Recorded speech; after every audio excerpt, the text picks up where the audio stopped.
உயிரோடை தமிழோடு இணைந்திருக்கிறீர்கள். ஐஎல்சி தமிழ் உயிரோடை தமிழில் அன்பர்களே, அரசியல் கள நிகழ்ச்சியில் தாயகத்திலிருந்து தாயக உதவியாளர் இரா மைதரன் இணைகின்றார். வணக்கம் ராமேந்திரன். வணக்கம் தானே அன்பர்களுக்கும் நேர வணக்கம். உங்களுக்கும் வணக்கத்தை தெரிவித்துக் கொண்டு ராமேந்திரன், இன்றைய அரசியல் கள நிகழ்ச்சியில் பலராலும் பல நாட்களாக எதிர்பார்க்கப்பட்ட ஐநாவுடைய ஆணையாளர் வோக்கர் டர்க் அவர்கள் இலங்கைக்கு வருவார் என்று எதிர்பார்க்கப்பட்டது.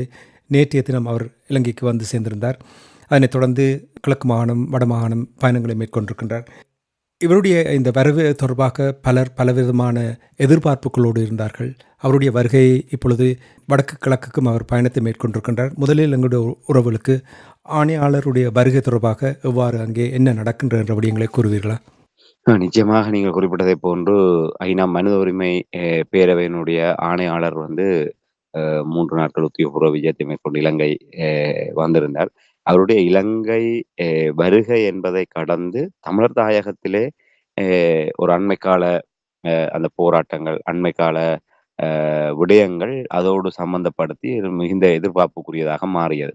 அதை அடிப்படையாக கொண்டுதான் ஒரு மக்கள் போராட்டங்களும் தீவிரப்படுத்தப்பட்டது. குறிப்பாக செம்மணி படுகொலை, அந்த செம்மணி புதைகுழி விவகாரம் ஒரு மிகப்பெரிய ஒரு பூதாகரமாக இப்போது வெளிவந்திருக்கின்றது. அதற்கு அடையாள போராட்டங்கள் பல முன்னெடுக்கப்பட்ட நிலைமையில் ஐநா ஆணையாளருடைய மனித உரிமை பேரவையினுடைய ஆணையாளருடைய வருகையை முன்னிட்டு அணையா விளக்கு போராட்டம் தொடர்ந்து 3 நாட்கள் முன்னெடுக்கப்பட்டது. அதே போன்று வழிவடக்கிலும் இந்த ஐநா ஆணையாளருடைய வருகையின் போது அந்த நில அபகரிப்பு என்பது இப்போதும் தமிழர் தாயகத்திலே ஒரு பாரிய பிரச்சனையாக இருக்கின்றது. அந்த நில அபகரிப்பின் மூலமாக பல ஆயிரக்கணக்கான குடும்பங்கள் நடுத்தெருவிலே நிற்கின்றார்கள்.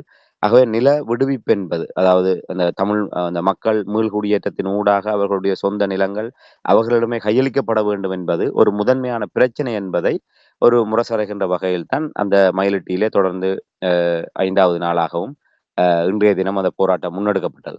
ஆகவே இப்ப இந்த போராட்டங்கள் அனைத்துமே ஐநா மனித உரிமை பேரவையினுடைய ஆணையாளருடைய வருகையின் போது ஒரு கவன ஈர்ப்பினூடாக அதை ஒரு சர்வதேச நிலைக்கு அதை நகர்த்துவது என்கின்ற ஒரு நிலையில் தான் இந்த போராட்டங்கள் மக்களால், அந்தந்த பாதிக்கப்பட்ட தரப்பினரால் முன்னெடுக்கப்பட்டது. அதுபோல திருவோணமலையிலும் அங்கே தமிழ் மக்கள் அந்த தங்களுடைய அந்த திருவோணமலை பிரதேசத்தில் இருக்கின்ற தமிழ் மக்கள் எதிர்கொள்கின்ற அந்த பிரச்சனைகளை அடிப்படையாக கொண்டு அவர்களும் ஒரு கவனஈர்ப்பு போராட்டத்துக்கு இன்றைய தினம் ஏற்பாடு செய்திருந்தார்கள், ஐநா ஆணையாளருடைய வருகை நிமித்தமாக. இந்த விடயங்கள் மிகுந்த எதிர்பார்ப்பை அதிகப்படுத்தியிருந்தார். இலங்கைக்கான அவருடைய வருகையை ஒரு இரட்டிப்பு முக்கியத்துவத்தை கொடுக்கின்ற வகையிலே தமிழர் தாயகத்தின் நிகழ்வுகள் அதை மாற்றியிருந்தது. அது ஆரம்பத்திலேயே ஒரு மிகப்பெரிய ஒரு கேள்விக்குறி இருந்தது. அரசாங்கம் இதற்கு அனுமதிக்குமா? அவருடைய நிகழ்ச்சி நிரலிலே இந்த இடங்கள் உள்ளடக்கப்படுமா? யாழ்ப்பாண வருகையின் போது செம்மணி புதைகுழியை பார்வையிடுவாரா? பாதிக்கப்பட்ட தரப்பினருடைய குரலை, அவர்களுடைய கோரிக்கையை செவிசாய்ப்பாரா என்றெல்லாம். என்றால் அவர்களுடைய அந்த அந்த உத்தியோகபூர்வ பயணத்திலே பிரதமர், ஜனாதிபதி, அரச தரப்பு பிரதிநிதிகளோடு சந்திப்பு, கட்சி தலைவர்களுடைய சந்திப்பு, யாழ்ப்பாண வருகையின் போது தமிழ் பிரதிநிதிகளுடனான சந்திப்பு என்ற அடிப்படையில் தான் அந்த அவர்களுடைய பயணம் திட்டமிடப்பட்டது. ஆகவே இந்த மக்கள் போராட்டத்துக்கும் எங்களுடைய அந்த மனித புதைகுழி விடயங்களுக்கு நேரடியாக வந்து அவர் வலிச்சேர்ப்பார் என்கின்ற ஒரு விடயம் கேள்விக்குறியாக இருந்தது. இப்ப இந்த நேரத்தில் தான் அரசு தரப்பிலே வெளிவார அமைச்சர் விஜித ஹேரத் அவர்கள் செம்மணி மனித புதைகுழியை பார்க்க ஐநா ஆணையாளர் விருப்பப்பட்டால் கூட அதில் எங்களுக்கு இந்த ஆட்சேபனையும் இல்லை, தாராளமாக அரசாங்கம் அதுக்கு தடை ஏற்படுத்தாது என்ற ஒரு விடயத்தை கூறியிருந்தார். ஆனால் அவர்கள் கடந்த அரசாங்கத்தை போன்றுதான் இந்த அரசாங்கமும் செயல்படுகின்றது என்பதிலே மாற்றுக்கிறதுக்கு இடமில்லை. ஆகவே ஒரு வெளிப்படையாக தடை இல்லை என்று கூறிவிட்டு இறுதி நேரத்திலே ஏதாவது ஒரு விடயங்களை செய்து ஒரு சாதகமற்ற சூழ்நிலைகளை ஏற்படுத்திவிட்டு அவர்களாகவே அந்த பயணத்தை தவிர்க்கக்கூடிய வகையிலாக அவர்கள் அந்த விடயங்களை நகர்த்துவதற்கு வாய்ப்பு இருக்கின்றது. இதுதான் கடந்த காலங்களிலே இடம்பெற்றது. ஆகவே கடைசி நிமிடம் வரை இந்த விடயங்கள் ஒரு கேள்விக்குறியாகவே ஒரு எதிர்பார்ப்போடு இருந்த நேரத்தில் தான் ஐநா ஆணையாளர் திருவோணமலைக்கும் சென்று அங்க திருவோணமலை பயணத்திலே அங்கே அந்த போராட்டத்தில் ஈடுபட்ட மக்களோடு அவர் நேரடியாக சந்தித்து கலந்துரையாடி அந்த மக்களிடமிருந்து அவர்களுடைய கோரிக்கையை அவர் பெற்றிருக்கின்றார். அதே போன்று அங்கிருந்து அவர் உலங்கு வானூர்தி மூலமாக யாழ்ப்பாணம் வந்தடைந்து யாழ்ப்பாணம் மத்திய கல்லூரி மைதானத்திலே உலங்கு வானூர்தியிலே அவர் தரையிறங்கி அங்கிருந்து வாகனம் மூலமாக அவர் நேரடியாக செம்மணி புதைகுழிக்கு சென்றிருக்கின்றார். செம்மணி புதைகுழியிலே நான் நினைக்கிறேன் ஒரு 30 நிமிடங்கள் அந்த செம்மணி புதைகுழி வளாகம் அந்த தோண்டப்படுகின்ற இடத்திலே அவர் நேரடியாக நிலைமைகளை அவதானித்திருக்கின்றார். அங்கிருந்தவர்களோடு அது தொடர்பான விடயங்களையும் கேட்டறிந்திருக்கின்றார். அது தொடர்பானவர்களிடம் அந்த செம்மணி புதைகுழி தொடர்பான விடயங்களையும் கேட்டறிந்து அவர் ஒரு ஒரு மிகப்பெரிய அவருடைய அந்த பயணத்திலே ஒரு 30 நிமிடங்கள் அந்த செம்மணி புதைகுழி சூழலிலே அவர் ஒதுக்கியது என்பது உண்மையிலே அது ஒரு மிக முக்கியமான ஒரு விடயமாகத்தான் பார்க்கப்படுகின்றது. அதே நேரத்திலே அ செம்மணி அ அந்த சிந்து பாத்தி இந்து மயானத்துக்கு அருகாமையில் தான் அந்த செம்மணி வளைவு, அந்த செம்மணி வீதியினுடைய அந்த வளைவில் தான் அணையா தீப போராட்டம் 3 நாட்களாக முன்னெடுக்கப்பட்டு வருகின்றது. அவர்களுடைய பிரதான இலக்கு ஐநா ஆணையாளர் வந்தால் அவரிடம் தங்களுடைய கோரிக்கையை தமிழ் மக்கள் சார்பாக இந்த செம்மணி புதைகுழிக்கு சர்வதேச நீதி வேண்டும் என்கின்ற அடிப்படையில் அதுதான் அவர்களுடைய அடிப்படை கோரிக்கையாக இருந்தது. என்றால் செம்மணி நாங்களும் அதைத்தான் ஆரம்ப நாட்களிலிருந்து வலியுறுத்தி வந்தோம். இலங்கையிலே உள்ளக பொறிமுறைக்குள்ளாக இலங்கையினுடைய அரச இயந்திரத்துக்குள்ளாக செம்மணி புதைகுழிக்கு எந்தவித நியாயமும் கிடைக்கப் போவதில்லை. நியாயம் கிடைப்பது என்பதற்கு அப்பால் அது மூடி மறைக்கப்பட்டு மன்னர் சதோசா புதைகுழி போன்று போர்த்துகீயர் காலம் ஆங்கிலேயர் காலம் என்று வரலாற்றுக்கு முற்பட்ட விடயங்களை அந்த காபன் பரிசோதனை மூலமாக இவர்கள் நிரூபித்து அதை வலுக்குறைப்பு செய்வதற்கும் அரச இயந்திரம் தயாராக இருக்கும். ஆகவே இப்ப இந்த இப்படியான ஒரு சூழல் தான் அதுக்கு சர்வதேச தலையீடு என்பது தேவை என்பதை நாங்கள் உள்ளிட்ட பல தரப்பினர் ஆணித்தரமாக வலியுறுத்தி வந்தோம். அதுதான் இந்த அணையா தீபத்தின் போராட்டத்தினுடைய பிரதான சுலோகமாகவும் இருந்தது. செம்மணி புதைகுழிக்கு சர்வதேச நீதி, சர்வதேச தலையீடு வேண்டும் என்று. ஆகவே அவர்கள் ஐநா ஆணையாளர் அந்த இடத்துக்கு வருகை தந்தால் அவரிடம் அந்த மனுவை கொடுப்பது, இந்த கோரிக்கையை 3 நாட்களாக அங்கே மக்கள் போராட்டத்தில் ஈடுபட்டார்கள். அங்கே வருகை தந்தவர்களிடம் கையொப்பம் பெறப்பட்டது. அந்த ஐநா ஆணையாளர்களிடம் இந்த இது தொடர்பாக இந்த போராட்டத்தினுடைய இறுதியிலே வெளியிடப்படுகின்ற அந்த அறிக்கையிலே கையொப்பமிட்டார்கள். அதில் இணைப்பதற்கு அவர்கள் தங்களுடைய கையொப்பத்தை இட்டார்கள். பெரும்பாலான மக்கள், அரசியல் பிரமுகர்கள், சிவில் சமூகத்தினர் என பலரும் அந்த 3 நாட்களும் பங்கெடுத்து அதிலே தங்களுடைய கையொப்பங்கள் இட்டார். அந்த ஆவணத்தை ஐநா மனித உரிமை பேரவையினுடைய ஆணையாளரிடம் கையளிப்பது, இல்லை அவர் வராத பட்சத்திலே அங்கிருந்து ஊர்வலமாக சென்று யாழ்ப்பாணத்தில் இருக்கின்ற ஐநா அலுவலகம் இருக்கின்றது, அவர்களுடைய துணை அலுவலகம் ஒன்று இருக்கின்றது, அங்கே சென்று அதை கையளிப்பது என்பதுதான் அவர்களுடைய திட்டமாக இருந்தது. ஆனால் ஐநா மனித உரிமை ஆணையாளர் சிந்துபாத்தி மயான பகுதியிலே காணப்படுகின்ற அந்த எலும்புக்கூடுகள் அகழ்வு செய்யப்பட்ட இடங்களுக்கு சென்று பார்வையிட்டதோடு இந்த போராட்ட இடத்துக்கும் சென்றிருக்கின்றார். அந்த போராட்ட இடத்துக்கு சென்றதோடு மட்டுமல்லாமல் அங்கே ஒரு பொதுவான ஒரு அணையா தீபம் ஒன்று அங்கே ஏற்றப்பட்டிருந்தது. அதற்கு அருகாமையிலே அந்த புதைகுழியிலே நீதிக்காக ஏக்கத்தோடு இருக்கின்ற அந்த உறவுகளை பிரதிபலிக்கின்ற வகையிலே சில சிற்பங்கள் அங்கே செதுக்கப்பட்டு அங்கே காட்சிப்படுத்தப்பட்டிருந்தது. தத்ரூபமாக அந்த புதைகுழிக்குள் இருக்கின்ற உறவுகள் எப்படியான ஒரு அலங்கோலமான நிலைமையில அந்த புதைகுழிக்குள் இருந்தார்கள் அதை குறியீடாக காட்டுகின்ற வகையிலே அது அந்த அணையா தீபத்துக்கு அருகாமையிலே சில சிற்பங்களும் அமைக்கப்பட்டிருந்தது. ஆகவே அங்க போராட்டத்துக்கு சென்றவர்கள் எல்லாமே அந்த அணையா தீபம் ஏற்றப்பட்ட அந்த இடத்துக்கும் அதுக்கு அருகாமையில வைக்கப்பட்ட அந்த நினைவு சிலைக்கும் அவர்கள் மாலை அணிவித்து மலர் தூவி அஞ்சலி செலுத்தினார்கள். அதே போன்று ஐநா ஆணையாளரும் அந்த இடத்துக்கு வருகை தந்து அந்த இடங்களை பார்வையிட்டதோடு அந்த அணையா தீபத்துக்கு முன்னால் இருக்கின்ற அந்த செம்மணி புதைகுழியிலே படுகொலை செய்யப்பட்டவர்களுடைய அந்த நினைவு தூவிக்கு, அந்த மாதிரி சிலைக்கு அவர் அங்கே மலர் தூவி அவர் அங்கே அஞ்சலி செலுத்தியதையும் நாங்கள் பார்க்கக்கூடியதாக இருந்தது.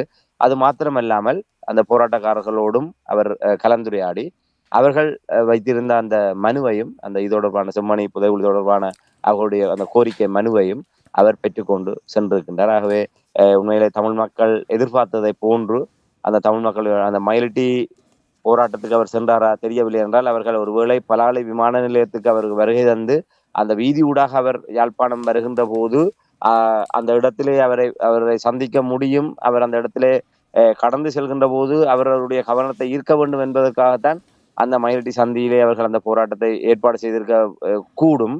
ஆனால் அவர் நேரடியாகவே உலங்குவான் உறுதி மூலமாக யாழ்ப்பாணம் மத்திய கல்லூரி மைதானத்திலே வந்து இறங்கியதன் காரணமாக அவர் வழிவடக்கு அங்கே சென்று அந்த காணி வெடிப்பு தொடர்பான போராட்டத்தில் ஈடுபடுபவர்களை சந்தித்தாரா என்பது இதுவரை என்னால் உறுதிப்படுத்த முடியவில்லை. நாங்கள் அப்படியான அந்த விடயங்கள் ஏதாவது உறுதிப்படுத்தக்கூடியதாக வருகின்ற பட்சத்திலே நாங்கள் அடுத்து வருகின்ற சனிக்கிழமை நிகழ்ச்சியிலே அதோடமாக நாங்கள் உரையாடுவோம். ஐநா மனித உரிமைகள் ஆணையாளர் வோல்கர் டர்க் செம்மணி புதைகுழிக்கு நேரில் சென்று பார்வையிட்டார் என்ற விடயங்களை நீங்கள் கூறினீர்கள். மக்களோடு அங்கே சென்று மலர் தூவி அஞ்சலி செலுத்தினார் என்று நீங்கள் கூறினீர்கள். நானும் கூட அவருடைய அந்த காணொளி, ஒரு சில காணொளிகளை பார்த்தேன் ராமேந்திரன். அந்த காணொளியிலிருந்து நான் உணர்ந்தது, தமிழ் மக்களுடைய வழியில் தானும் பங்கெடுக்கின்றேன் என்ற விதத்தில் வெளிப்படுத்தும் வகையில் தான் அவருடைய உடல் மொழி வெளிப்படுத்தியதை நான் அவதானித்தேன். மற்றவர்கள் எப்படி பார்த்தார்களோ எனக்கு தெரியவில்லை. ஆனால் என்னுடைய கேள்வி என்னவென்று சொன்னால், உங்களுக்கு தெரியும், இந்த ஈழத்தமிழர்களுக்கு அழைக்கப்பட்ட இந்த இனப்படுகொலை இது தொடர்பாக அமைப்புகள், சர்வதேச அமைப்புகள் என்ன விடயங்களை செய்ய வழிக்கிட்டாலும் அரசியல், பூகோள அரசியல் அங்கே பூந்து அதை தடுத்து கொண்டிருக்கின்றது. இங்கே இவர் மக்களோடு மக்களாக அஞ்சலி செலுத்தி இந்த போராட்டத்தில் பங்கெடுத்தது, இதை எவ்வாறு நீங்கள் பார்க்கிறீர்கள்? ஒரு திருப்பு முனையாக நீங்கள் பார்க்கிறீர்களா? எவ்வாறு எங்களுடைய மக்கள் பார்க்கிறார்கள்? நீங்கள் கூறியது முற்றிலும் உண்மை என்றால் அவர் அவர் அவர் ஒரு உண்மையாக, ஒரு உணர்வுபூர்வமாக அந்த இடத்திலே அவர் தன்னையும் ஒரு பொதுமகனாக, ஒரு மனித நேயமிக்க ஒருவராக கருதி அந்த செம்மணி புதைகுழியிலே படுகொலை செய்யப்பட்டவர்களுக்கு இதயபூர்வமாக அவர் தன்னுடைய அஞ்சலி செலுத்தியதை நானும் அவதானித்தேன். அவருடைய உடல் மொழி என்பது உண்மையிலே இவ்வாறான உயர்வான பதவி நிலையில இருப்பவர்கள் பெரும்பாலானவர்கள் அந்த தங்களுடைய உணர்வுகளை எப்போதுமே பிரதிபலிக்க மாட்டார்கள். ஆனால் அவர்கள் ஒரு அந்த அந்த பதவி நிலையில் நின்று கொண்டு ஒரு பொதுவாக அவர்கள் செயல்படுகின்ற போது அவர்கள் தங்களை எப்போதுமே வெளிக்காட்டிக் கொள்ள மாட்டார்கள். அப்படியான ஒரு நிலைமையிலே தற்போதைய ஐநா மனித உரிமை பேரவையினுடைய ஆணையாளர் வந்து அந்த செம்மணி புதைகுழி, அந்த திருவண்ணாமலையிலே அந்த மக்களிடம் ஒரு அளவளாவிய காட்சியை பார்க்கின்ற போதாகட்டும், இல்லை இங்க செம்மணி சிந்துவாத்தி மயானத்திலே அவர் அந்த விடயங்களை என்னால் அவருக்கு நிறைந்த அனுபவங்கள் இருக்கும். ஒருவர் சொல்லி விளங்கப்படுத்துவதை விட அந்த சூழல் எப்படியான ஒரு நிலையில இருக்கின்றது, அது அந்த 95, 96 காலப்பகுதியில அந்த செம்மணி புதைகுழி புதைக்கப்பட்ட அந்த காலப்பகுதிகளிலே எப்படியான ஒரு நிலையில இருந்திருக்கும் என்பதை எல்லாம் அவர் அங்கே இருந்து கொண்டு ஒரு தன்னுடைய ஒரு நினைவு திரையிலே அதை பார்க்கக்கூடிய ஒரு ஆற்றல் மிக்க ஒருவராகத்தான் அவர் இருப்பார். ஆகவே அங்கே அந்த விடயங்களை பார்க்கின்ற போது மிக அந்தந்த விடயங்களோடு அந்த இடத்தோடு மிக நெருக்கமாக அவர் இருந்து அவதானித்ததை பார்க்கக்கூடியதாக இருந்தால், அந்த வகையில் தான் நீங்களும் பார்த்தது உண்மையிலே அது ஒரு மிக சரியான ஒரு ஒரு மதிப்பீடு தான். அவர் உணர்வுபூர்வமாக, இதயபூர்வமாக அந்த இடத்திலே அந்த அஞ்சலி செலுத்தி இருந்தார். ஒரு புகைப்படத்துக்காகவோ, இல்லை அந்த இடத்திலே ஒரு காட்சிப்படுத்துகின்றார்கள் தமிழர்களை ஏமாற்ற வேண்டும் என்பதற்காகவோ அப்படியான ஒரு விடயத்தை அவர் அங்கே செய்ததாக அறிய முடியவில்லை. என்றால் அந்த அந்த உடல் மொழி, அவருடைய முகத்திலே, அவருடைய கண்ணிலே பொய் இல்லை. அந்த இடத்திலே நின்று கொண்டு இதயபூர்வமாக அவர் அந்த இடத்துல அஞ்சலி செலுத்தி இருக்கிறார். ஆகவே அது ஒரு முன்னேற்றகரமான விடயம். என்னால் ஒரு மிகப்பெரிய இப்ப இதைத்தான் எதிர்பார்த்தார்கள், எங்களுடைய மக்கள் இதைத்தான் எதிர்பார்த்தார்கள். ஒரு சர்வதேச கவனத்தை, என்னால் குரலற்றவர்களின் குரலாகத்தான் எங்களுடைய குரல் ஒலித்துக் கொண்டிருக்கிறது. எங்களுடைய குரல் விலைகள் நசிக்கப்பட்டிருக்கின்றது. இன்று ஆட்சிகள் ஆயுதங்கள் மௌனிக்கப்பட்ட 16 ஆண்டுகளிலே பல ஆட்சி மாற்றம், காட்சி மாற்றம் பல அரங்கேறி விட்டது. எம்மவர்களும் அந்த ஆட்சிக்கு முட்டு கொடுத்த காலம், அவர்களுக்கு வெள்ளியெடுப்பு செய்த காலம் எல்லாமே கடந்து போய்விட்டது.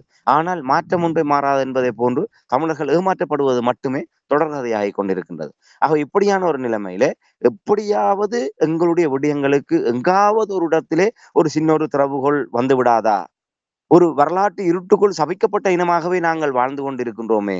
எங்காவது ஒரு இடத்திலே நம்பிக்கை ஒழுக்கிட்டு நாங்கள் எதிர்பார்க்கின்ற எங்களுக்கான ஒரு நியாயமான அரசியல் தீர்வு, அந்த அரசியல் தீர்வுக்கான அடிப்படை என்பது இந்த தீர்வில், அதாவது இந்த நீதியில் தான் இருக்கின்றது. இழைக்கப்பட்ட கொடுமைகளுக்கும் இனப்படுகொலைக்கும் தமிழர்கள் மீது மேற்கொள்ளப்படுகின்ற அடக்குமுறைகளுக்குமான அந்த நீதி, என்னால் இனிமேல் அதற்கு தீர்வு கிடையாது. இது நீதிதான் தமிழ் மக்களுக்கு. அந்த நீதி, இதற்கு வழங்கப்படுகின்ற நீதியில் தான் அரசியல் தீர்வினுடைய அடித்தளமே இருக்கின்றது. அதனால்தான் நடந்தது இனப்படுகொலை என்பதை நிரூபித்து அதற்கான பொறுப்பு கூறல் பொறிமுறையினூடாக சம்பந்தப்பட்டவர்களை சர்வதேச நீதிமன்றத்தின் முன்னால் நிறுத்துகின்ற போது அங்கே முடிந்த முடிவாக வருகின்றது. இலங்கையிலே தமிழர்கள் என்ற காரணத்தினால் இங்கே வகை தொகை இல்லாமல் சர்வதேச போர் மரபுகளை மீறி, ஒரு அடிப்படை போர் மரபுகளை மீறி, மனிதாபிமான நியதிகளுக்கு அப்பாற்பட்டு ஒரு மிக கொடூரமான ஒரு இன அழிப்பு போர் அங்கே இடம்பெற்றிருக்கின்றது.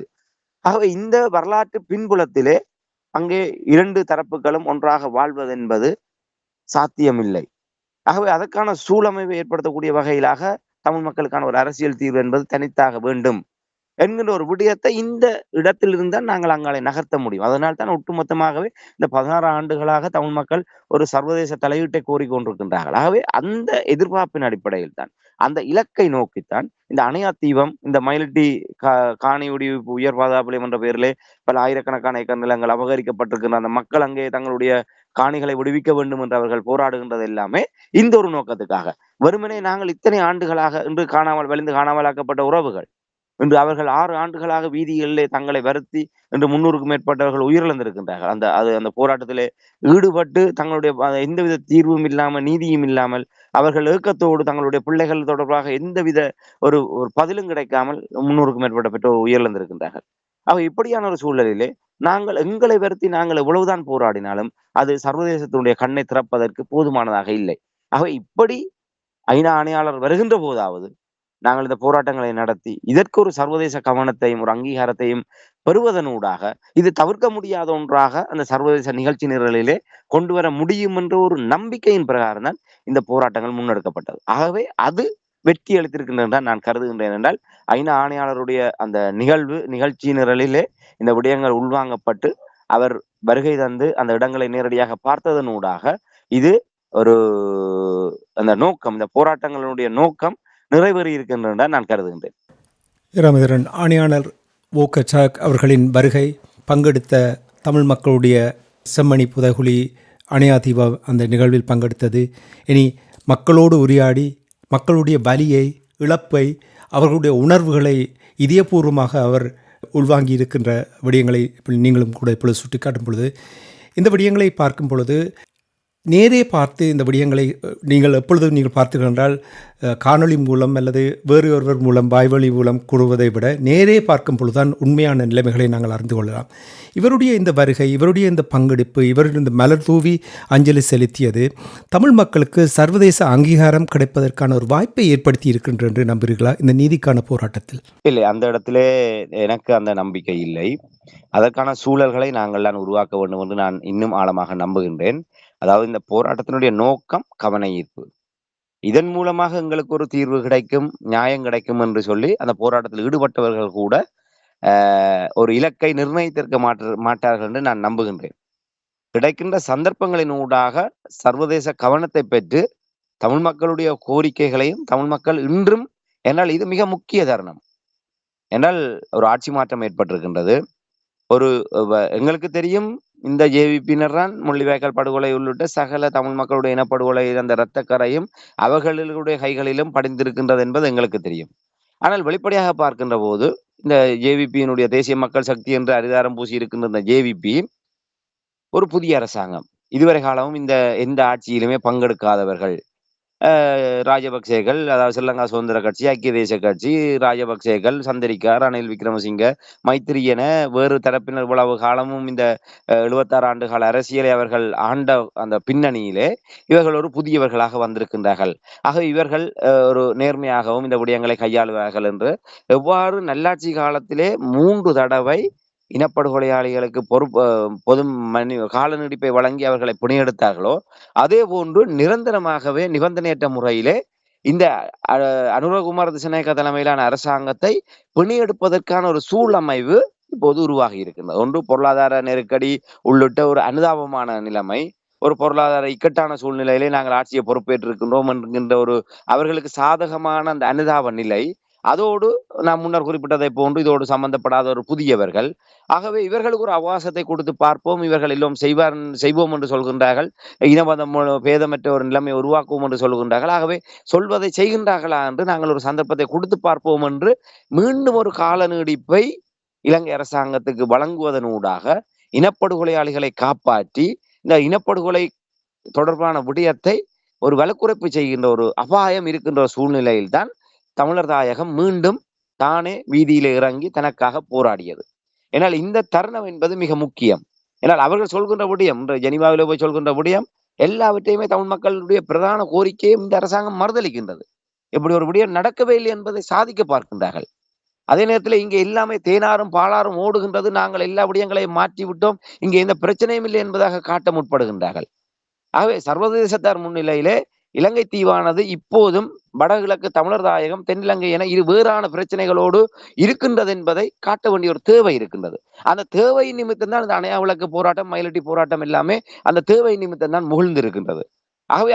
அந்த போராட்டம் சர்வதேச கவனத்தை பெற்று சர்வதேசத்துடைய பார்வையிலே இன்னும் வடக்கு கிழக்கில் நல்லாட்சி காலத்திலே தொடங்கி ரணில் காலத்திலும் அந்த காணி விடுவிப்பு, அரசியல் கைதிகள் விடுதலை என்று சில போலித்தனமான ஏமாற்று நாடகங்களின் ஊடாக அந்த விடயங்கள் முடிவுக்கு கொண்டதாக காட்டப்பட்டது.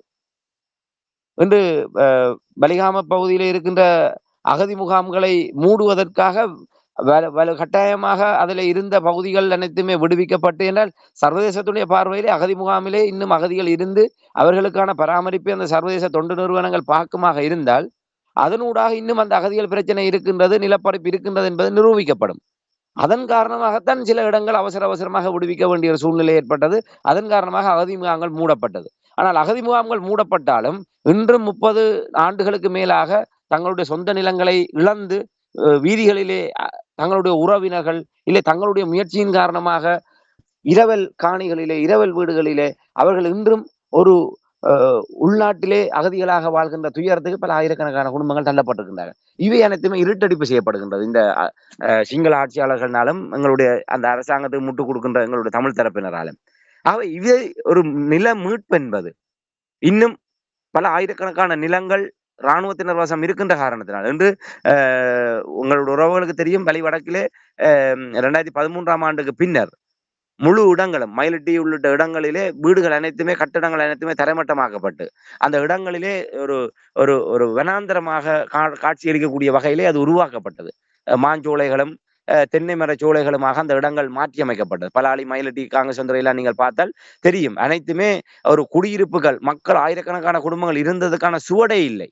அப்ப இப்போது ஐநா ஆணையாளர் பலாலியிலே விமானத்தில் இறங்கி தரை வழியாக அந்த இடத்திலே சென்றால் அவருடைய பார்வையிலே இந்த இடம் ஏதோ அரசு நிலமாக இருந்திருக்கு, தரசு நிலமாக இருந்திருக்கின்றது, இது அவர்கள் தங்களுடைய ஒரு கேந்திர முக்கியத்துவம் கருதி வைத்திருக்கின்றார்கள். எல்லா இடங்களிலும் அப்படித்தானே, அது வளமை. ஆகவே இதனால் என்ன பிரச்சனை? இதாலே ஒரு பிரச்சனையும் இல்லைத்தானே, இருந்தா இருந்து விட்டு போகட்டும், அவர்கள் கடந்து விடுவார்கள். அங்கே ஒரு 20 வருடத்துக்கு முன்னர் 30 வருடத்துக்கு முன்னர் ஆயிரக்கணக்கான மக்கள் குடியிருந்தார்கள். அந்த குடியிருப்பு எல்லாம் அழிக்கப்பட்டு திட்டமிட்டு இந்த இடங்கள் இவ்வாறு மாற்றப்பட்டிருக்கின்ற செய்தியை சொல்ல வேண்டுமாக இருந்தால் இப்படி போராட்டத்தினூடாக ஆயிரக்கணக்கான வீதியில் நாங்கள் குந்துவதனூடாகத்தான் அதை சாதிக்க முடியும்.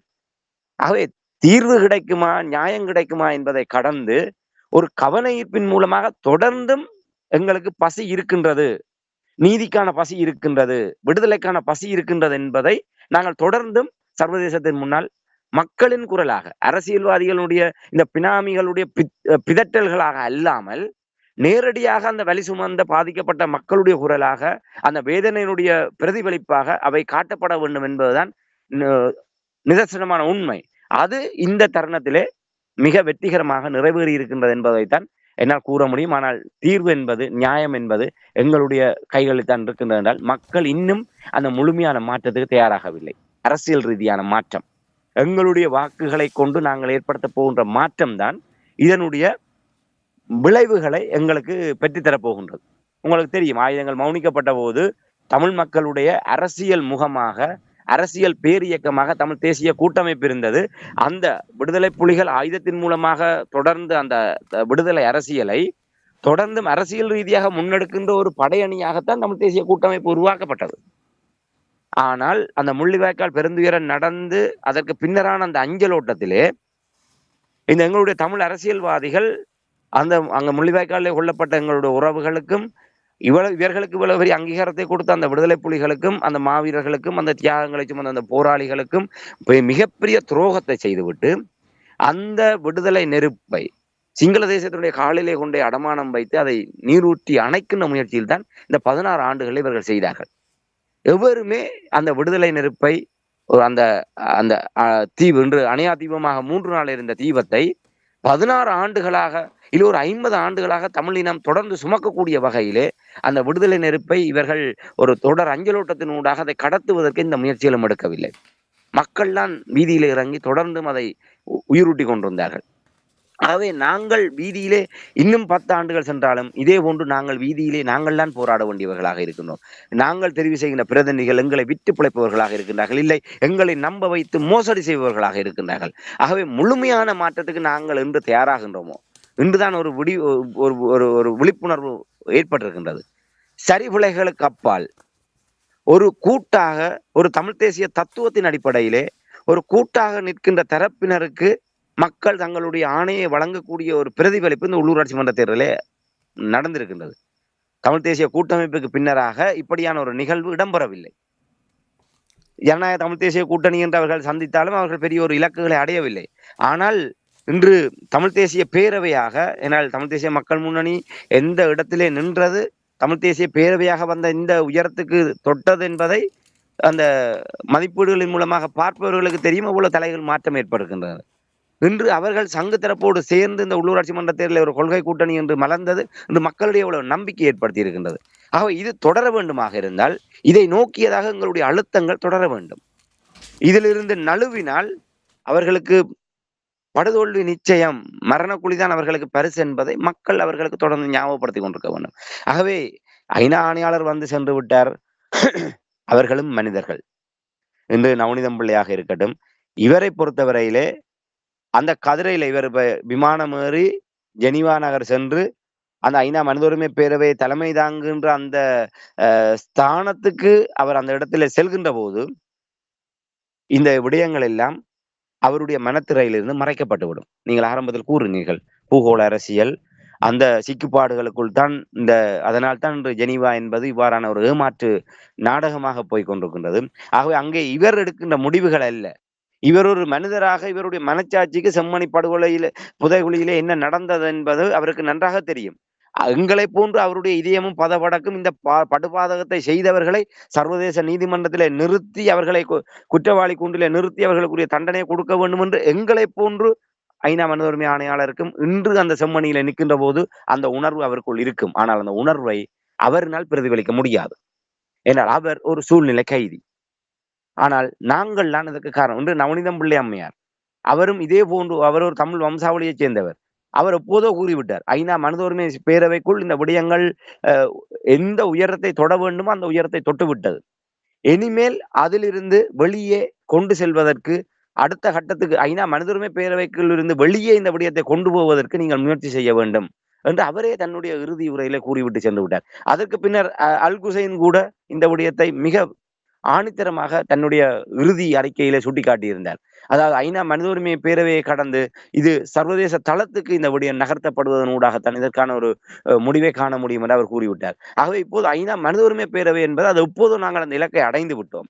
ஆனால் தமிழ் மக்களை இப்படியாக ஏமாற்றி காலங்கள் கடத்துவதற்கு ஐநா மனித உரிமை பேரவை என்பது ஒரு மாயமானாக தமிழ் மக்கள் முன் எப்போதுமே உலாவ விடப்பட்டு கொண்டிருக்கின்றது. ஆகவே இதை கடந்து நாங்கள் எப்படி அந்த இலக்கை அடைய போறோம்? இன்று தமிழ் தேசிய மக்கள் முன்னணி உள்ளிட்ட தரப்பினர் ஐசிசியை அதுதான் ஒரு அடுத்த நிலைப்பாடாக இருக்கின்றது. சர்வதேச குற்றவியல் நீதிமன்றத்துக்கு இந்த விடயத்தை கொண்டு செல்ல வேண்டும்.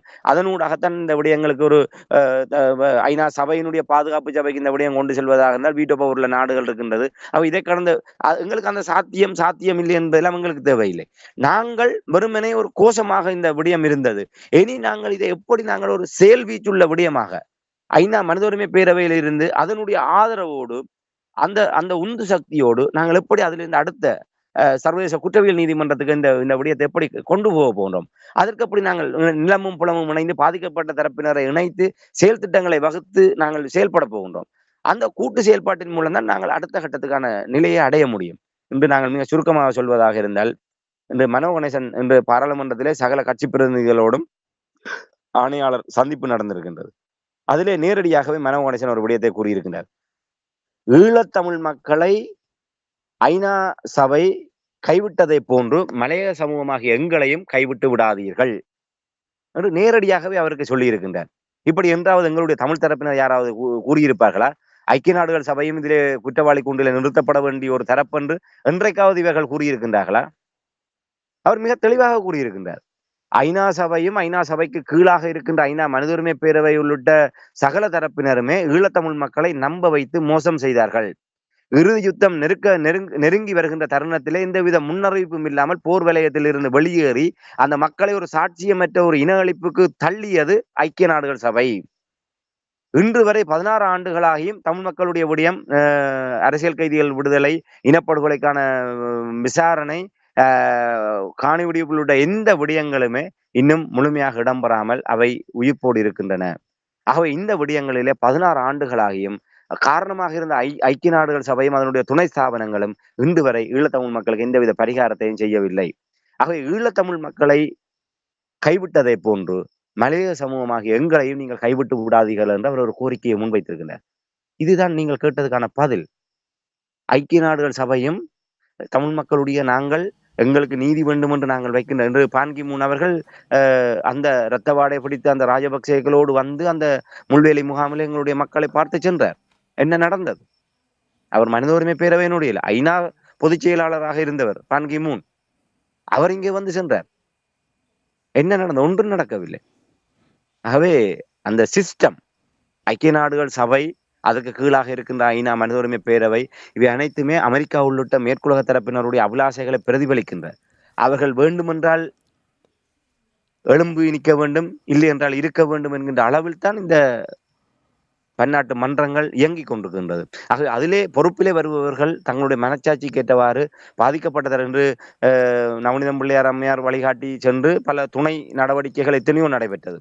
அதே போன்று அல் குசைன், இப்போது இவர்கள் தங்களுடைய மனச்சாட்சியின் பிரகாரம் தங்களுடைய எல்லைக்குள் அவர்கள் நிச்சயமாக செய்வார்கள். ஆனால் அந்த பொறிமுறை ஊடாக, அந்த சிஸ்டத்தின் ஊடாக தமிழ் மக்களுக்குரிய ஒரு நீதி நியாயம் கிடைப்பது என்பது எங்களுடைய கூட்டு அழுத்தத்தின் மூலம்தான். தமிழ் மக்கள், அதாவது இதைத்தான் நாங்கள் அடிக்கடி கூறுகின்ற விடயம், எங்களுடைய வாக்காளர் தெரிவு செய்யப்படுகின்ற பிரதிநிதிகள் வெறுமனே ஒரு தபால்காரர்கள், பியோன், எங்களுடைய முகவர்கள், மக்களுடைய அந்த விடயங்களை எடுத்து செல்கின்ற முகவர்கள். அவர்கள் பிதாமகர்கள் அல்ல. ஆனால் இவர்கள் பிதாமகர்களாக கருதி கொள்கின்றனர். அதனால்தான் சுமந்திரன், சம்பந்தன் போன்றவர்கள் 5 வருடத்துக்கு ஒருக்கா வாக்கை பெறுவதற்கு மட்டும்தான் மக்களிடம் செல்ல வேண்டும். மற்ற விடயங்களெல்லாம் நாங்கள் தீர்மானிப்பதை தான் அவர்கள் ஏற்றுக்கொள்ள வேண்டும். அவர்களுக்கு இது தெரியாது, அவர்களை சொல்ல வேண்டிய அவசியம் இல்லை. நாங்கள் முடிவெடுத்து இதை செய்கின்றோமோ அதை அவர்கள் ஏற்றுக்கொள்ள வேண்டியதான் என்ற எதேச்சதிகரமான போக்கு வந்து இதனால் தான் உருவானது. இந்த நிலைமை மாற வேண்டும். தமிழ் மக்களுடைய உணர்வுகளை பிரதிபலிக்கக்கூடியதாக தமிழ் மக்களும் அரசியல் தரப்பு முனைந்து அவர்கள் ஒரு முடிவை அங்கே பேசுகின்ற போது, நாங்கள் இது மக்கள் தான் எங்களுக்கு இந்த ஆணையை தந்திருக்கின்றார்கள், இதை உங்களிடம் கடத்துவது, தெரியப்படுத்துவதுதான் எங்களுடைய கடமை. இதிலே ஏதாவது மாற்றங்கள் இருந்தால் நாங்கள் அந்த மக்களிடம் சென்று கலந்துரையாடி அவர்களுடைய பதிலை பெற்று நாங்கள் அடுத்த கட்டத்தை நகர்த்துவோம் என்கின்ற அந்த நிலை என்று உருவாகின்றதோ, அரசியல் தரப்பினர் தங்களுக்கு தான் எல்லாம் தெரியும், தாங்கள் நினைத்ததை தான் செய்வோம் என்கின்ற அந்த நிலை மாறி இப்படியான ஒரு அணுகுமுறைக்கு நாங்கள் எப்படி அந்த அரசியல் கலாச்சாரத்தை நகர்த்துகின்றோமோ அன்றுதான் இந்த விடயங்களுக்கு முடிவு கிடைக்கும். என்னால் அப்போதுதான் ஒரு இலக்கை நோக்கி 2 தரப்புமே நகர முடியும். எங்களால் வீதியில இறங்கி போராடத்தான் முடியும். எங்களுடைய குரலாக பாராளுமன்றத்திலும் ராஜதந்திர மட்டங்களிலும் ஜெனீவா உள்ளிட்ட பன்னாட்டு மன்றங்களிலும் இவர்களால் தான் சென்று பேச முடியும். இங்கே வீதியில போராடுகின்றவருமே செல்ல முடியாது என்று இடைக்கிட இந்த காணாமலாக்கப்பட்டவருடைய பிரதிநிதிகள் ஒரு சிலர் அங்கே அழைக்கப்படுகின்றார்கள். அதனால என்ன பயன்? ஒன்றுமே இல்லை. இங்கே கத்துவதும் ஒன்றுதான், அங்கே போய் கத்துவதும் ஒன்றுதான். ஆனால் மக்களால் தெரிவு செய்யப்பட்ட பிரதிநிதிகளுக்கு ஒரு அங்கீகாரம் இருக்கின்றது. அவர்கள் எடுக்கின்ற முன்னெடுப்புகளை யாராலுமே புறந்தள்ள முடியாது. ஆனால் இவர்கள் இன்னும் சரியான இலக்கை நோக்கி எங்களுடைய பிரதிநிதிகள் நகரவில்லை. ஆகவே இந்த விடயம், அந்த இலக்கு, அணையா விளக்கு போராட்டம், காணி விடுவிப்புக்கான தொடர் போராட்டம் அந்த இலக்கை அடைந்திருக்கின்றது. அந்த இலக்கு அறுவடை செய்யப்பட வேண்டுமாக இருந்தால் மக்கள் அந்த மாற்றத்துக்கு இன்னும் முழுமையாக தங்களை தயார்படுத்தி அரசியல் தரப்புகளை எங்களுடைய தமிழ் மக்களுடைய அந்த உணர்வுகளோடு சமாந்தரமாக பயணிக்கக்கூடிய அளவுக்கு கடிவாளத்தை போடக்கூடிய அந்த பொறுப்பை மக்கள் தங்களுடைய கைகளிலே என்று எடுக்கின்றார்களோ அன்றுதான் இந்த விடயத்துக்கான அந்த இலக்கை அறுவடை செய்கின்ற நிலையை நோக்கி நாங்கள் நகர முடியும் என்பதை தான் இந்த இடத்துல என்னால் சொல்லிக்கொள்ள முடியும். நன்றி ராமேந்திரன். எனக்கு நிறைவாக இருக்கிற அந்த கேள்வியை கேட்டதுக்கு காரணம் என்னவென்றால், எங்களுடைய மக்கள் நிற்கதியாக நிற்கின்ற அந்த மக்கள் சர்வதேசம் என்று கொண்டு நிற்கிறார்கள். இப்பொழுது அவர்கள் ஏமாற்றப்பட விடக்கூடாது. இன்னும் நிறைய வேலைகள் இருக்கின்றது. மக்கள் மட்டுமில்லை, பிரதிநிதிகள் எவ்வளவோ வேலைகள் செய்ய இருக்கின்றது. இவையெல்லாம் இவர்கள் எங்களுக்கு தந்து விடுவார்கள் என்று எதிர்பார்த்தால் அது முட்டாள்கள் நாங்களாகத்தான் இருக்க வேண்டும். எனவே தெளிவுபடுத்துவதற்காக அந்த கேள்வியை கேட்டேன். மிகவும் சிறப்பாக, மிகவும் தெளிவாக எங்களுடைய உறவுகளுக்கு இந்த நிலைமையை நீங்கள் எடுத்து தந்ததுக்காக அன்புகள் சார்பாக உங்களுக்கு நன்றி கூறிக்கொண்டு மீண்டும் இன்னும் ஒரு நிகழ்ச்சியில் நாங்கள் இணைந்திருப்போம். அதுவரைக்கும் நன்றி, வணக்கம். நிச்சயமான நன்றி, வணக்கம். எமது பார்வையாளர்களுக்கு வணக்கம். மக்களின் குரலாய் ஓங்கி ஒலிக்கும் இலக்கு மின்னிதழ் மற்றும் உயிரோடை தமிழ் வானொலி ஆகிய இவ்விரு ஊடகங்களும் உங்களைப் போன்ற எமது நேயர்கள், நண்பர்களின் ஆதரவிலேயே இயங்கி வருகின்றன. மிக குறைந்த வளங்களுடன் பல இடர்கள் மற்றும் தடைகளை தாண்டி பயணிக்கும் எமது ஊடகங்களின் பணிகள் மேலும் வளர உங்களால் முடிந்த நிதியுதவியை வழங்கி இன்னும் காத்திரமான செயற்பாடுகளை முன்னெடுக்க உதவுமாறு மிகவும் பணிவன்புடன் வேண்டி நிற்கின்றோம். உங்கள் பங்களிப்பு உங்களின் உரிமை குரலாய் ஓங்கி ஒலிக்கும். நன்றி.